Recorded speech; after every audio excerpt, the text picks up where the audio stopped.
Halo sahabat semua, jumpa lagi bersama saya. Ya, di kesempatan kali ini saya akan bereaction satu buah video yang agak sensitif ya. Dan jika sahabat semua penasaran, jom sekarang kita tengok langsung ya.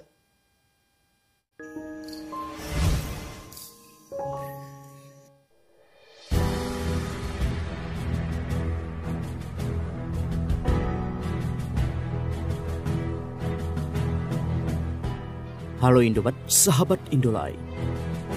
Seperti yang kita ketahui, bahwa Indonesia dan Malaysia adalah negara yang bertetangga dan bersahabat. Namun tak dapat dipungkiri juga bahwa dalam hati kecil masing-masing bahwa kedua negara ini saling menyimpan dendam kesumat yang telah tertanam sejak zaman nenek moyang. Nah, jika perang antara Indonesia dan Malaysia terjadi, inilah negara-negara anggota geng motor Indonesia yang siap membantu jika diserang Malaysia. Jepang. Iya, Jepang. Jepang adalah salah satu negara yang pasti akan menolong Indonesia kalau Indonesia diserang. Mengapa demikian? Inilah alasannya, karena ekspor produk-produk terbesar Jepang adalah ke negara Indonesia. Indonesia adalah salah satu negara konsumtif terbesar di dunia, dan Jepang adalah salah satu negara eksportirnya. Mulai dari mobil, motor dan spare part-nya, barang elektronik seperti kulkas, laptop, bahkan kebudayaan dan lain-lain dari Jepang semuanya dikonsumsi oleh orang-orang Indonesia. Indonesia pun juga merupakan eksportir hasil bumi dan bahan-bahan mentah seperti kayu, gas alam. Penyebabnya karena ekspor gas alam secara besar-besaran ke Jepang. Coba kita bayangkan lagi, negara Jepang yang sekecil seluas Pulau Jawa itu dapat dari mana bahan-bahan mentah buat produksi? Jika Indonesia diserang negara lain sampai hancur, maka produksi negara mereka pun akan berkurang, bahkan mati. Tidak heran bahwa Indonesia diakui sebagai negara sasaran bisnis oleh Jepang.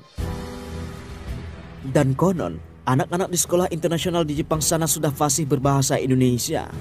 Tujuannya cuma satu, yakni jika lancar berbahasa Indonesia kelak mereka akan bisa berbisnis dan mengeruk keuntungan pula di Indonesia dengan mudah. Dan kalau Indonesia hancur, otomatis negara yang paling pertama rugi adalah Jepang. Jadi, si Jepang ini pasti akan mengupayakan dengan segala macam cara agar bagaimanapun Indonesia harus selamat. Bagaimanapun juga, Jepang akan habis-habisan membela negara kita. Singapura. Oh, Singapura. Singapura adalah negara yang kedua dirugikan. Tidak diragukan lagi bahwa hasil devisa mereka lebih dari 50% berasal dari pembelanjaan orang-orang kita, yaitu dari Indonesia. Mulai dari pariwisata, apartemen dan kondominium, arena hiburan, pembelanjaan, kesehatan pengobatan atau medis, tempat pendidikan atau universitas, dan lain-lain. Banyak lagi sebagian besar berasal dari orang Indonesia. Selain itu, banyak pula tenaga kerja ahli dan profesional yang datang dari Indonesia menuju ke Singapura setiap tahunnya. Akan ada kemungkinan kalau Singapura akan bersikap netral jika Indonesia diserang. Singapura akan menjadi salah satu daerah pengungsian orang-orang kaya dari Indonesia. Negara Singapura pun siap menampung para pelarian atau penjahat WNI yang dikejar oleh hukum Indonesia. Setelah menetap di sana, penjahat tersebut bisa berbisnis, berinvestasi, dan menyumbang devisa terhadap negara tersebut dengan aman dan mudah. Hal inilah yang menyebab Singapura merasa tertanam jasa dengan negara kita. Arab Saudi. Arab Saudi ya. Tidak bisa dipungkiri lagi kalau pendapatan terbesar negara Arab ini hanya dua, hasil minyak bumi dan jemaah haji dari berbagai negara. Nah, tahukah kita, kuota peserta jemaah haji terbesar adalah Indonesia setiap tahunnya. Jutaan peserta jemaah haji asal Indonesia datang ke sana setiap musim haji. Bahkan di Arab Saudi, pedagang Arab yang tidak fasih berbahasa Inggris namun cukup fasih berbahasa Indonesia. Pedagang Arab punya banyak langganan dari negara kita.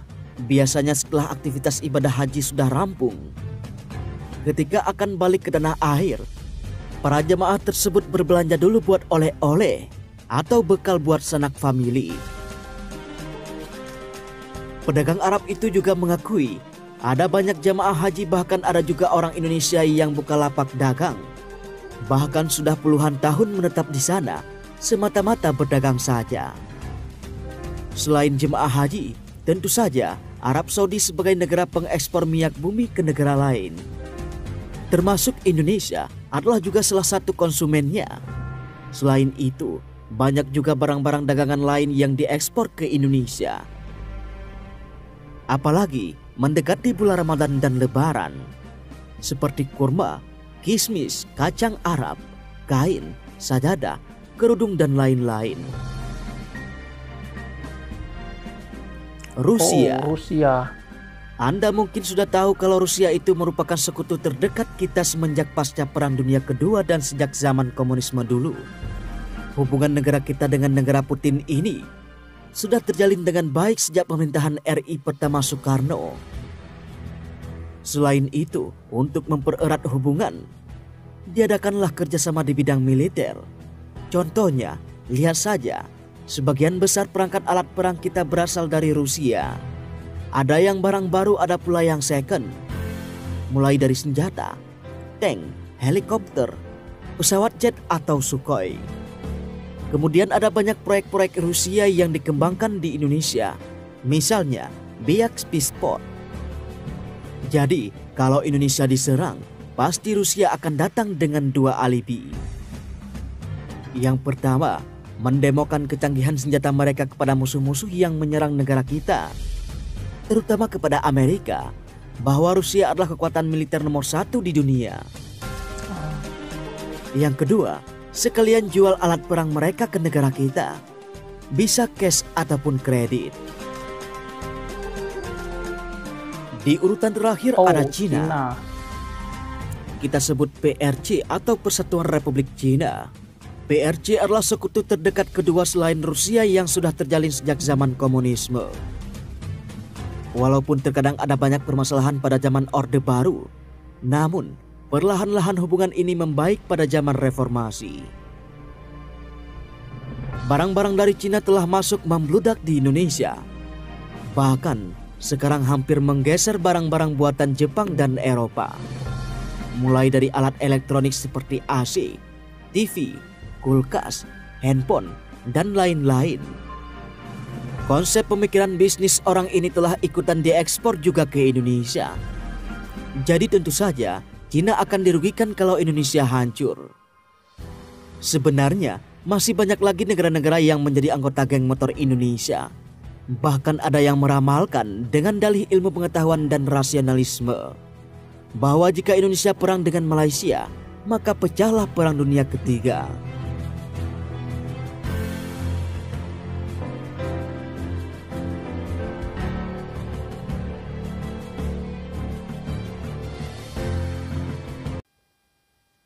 Ya begitu ya sahabat videonya, yang mana saya harapkan antara Indonesia dan Malaysia tetap bersatu dan jangan sampai terjadi perselisihan ataupun peperangan ya sahabat ya, karena kita ini satu rumpun dan ayo kita tingkatkan rasa persaudaraan kita agar Malaysia dan Indonesia itu tetap damai, tentram dan sejahtera ya sahabat.